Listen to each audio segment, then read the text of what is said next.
the use of AI and patient confidentiality. Hello, hi, and welcome to my session. My name is Thanos. I'm glad you made it this way. I am a partner with Thanos Rammos in Berlin, and I advise companies from the healthcare and life sciences space in data protection law issues. Today, I'd like to talk to you about the use of artificial intelligence and patient confidentiality. As you know, we have a number of legal requirements when it comes to processing personal patient data. One of the big set of codes that we have is the General Data Protection Regulation, also known as the GDPR. Patient confidentiality is actually part of data protection law, but much older. Actually, from the ancient times, it was recognized that there is a specific relationship between a doctor and a patient. Beside these two very important set of principles, there are also further requirements in specific laws. If, for example, you're using personal patient data for clinical research studies, then specific codes of law in the EU might require you to respect certain other things. When we're talking about artificial intelligence and big data algorithms, we are always talking about something that may cause skepticism amongst a number of data subjects and especially patients. Why is this the case? Certainly one of the aspects is the so-called black box effect. People are afraid that an algorithm may do something with their data and they might not be able to control the outcome. It's important to address this when implementing a software algorithm that has capabilities beyond of what we have known so far. One of the common other issues is that such software may use data to a vast extent and may come up with something that hasn't been planned or known from the beginning. In both cases, transparency is key. Transparency is also one of the key issues and principles under the data protection law. The GDPR requires that every processing which is conducted is fully transparent to the individual and that a privacy notice or policy is handed to the individual, to the data subject. So especially with regard to artificial intelligence software, we need to disclose everything that the software is doing to the data subject, here our patient. Also, with regard to patient confidentiality, we need to inform the data subject, the patient, exactly how its data is being used.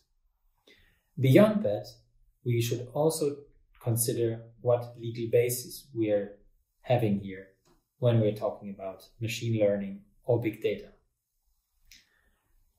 A contractual performance can be a legal basis under the GDPR. So if we have a treatment, then in theory, the use of an artificial intelligence algorithm could be part of that treatment, resulting in a lack of consent. In other words, we wouldn't need to obtain a consent declaration. This seems quite unlikely though, because under our current assumptions at least, we expect that most of the AI-based algorithms are not necessarily required for the treatment. In all these cases, it is most likely that we will need to use a consent declaration, and our legal basis is going to be consent. Consent has a downside. It can be withdrawn at any time with future effect. However, it also gives the data subject the feeling that he or she can at any time withdraw its consent and has therefore full control over its data. This is actually a good thing, especially when there's skepticism around AI. In addition to that, in order to cover patient confidentiality validly, we also need consent for a transfer to a third party. This might be required because many of the AI-based software algorithms that is on the market is currently offered by third parties.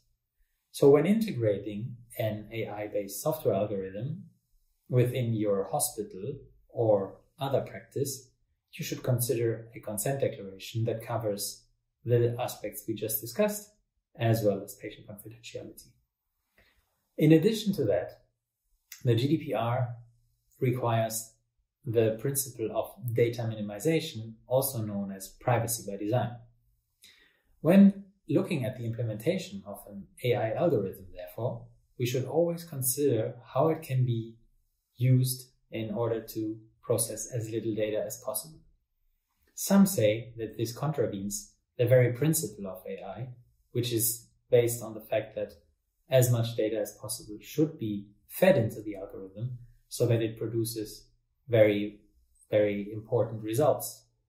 However, data protection law views this actually a little bit different, and regulators have also come out with a number of statements that ask for companies to reflect this in their processes.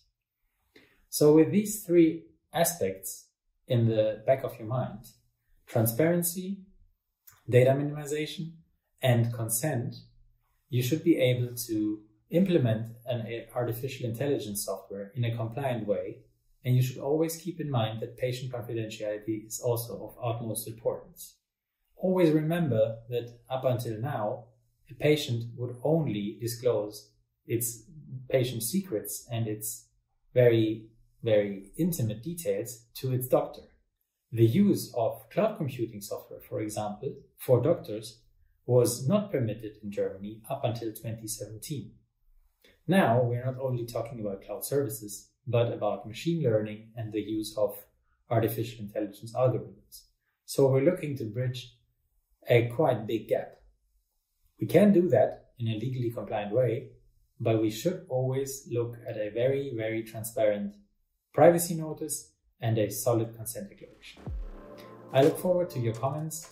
Please feel free to reach out to me, and I would welcome to have any discussion about this in the near future.